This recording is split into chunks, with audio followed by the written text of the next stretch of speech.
Hello and welcome to KidzByte TV, India's first exclusive news and knowledge channel for students by students. I am KidzByte TV anchor Aarya Kittur and I am going to showcase my hobby, orchid gardening, and how you can pursue it too.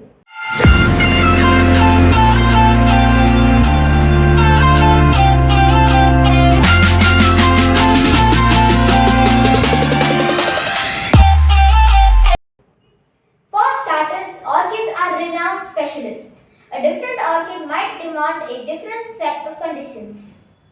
However, most orchids require the exact same set of conditions. Loose medium, low nutrient usage, partial shade and only watering when necessary. Also, orchids are very diverse with over 28,000 different species and over 1 lakh hybrids. Luckily, most commercially available orchids are easy to grow. Some of the easiest are Phalaenopsis and Dendrobium types, such as this Dendrobium nobile. In conclusion, remember that if you are pursuing orchid gardening as a hobby, you must take good care of your plants. With that, we have come to the end of our bulletin. Please remember to share this video with family and friends, and don't forget to download the KidzByte video app for more.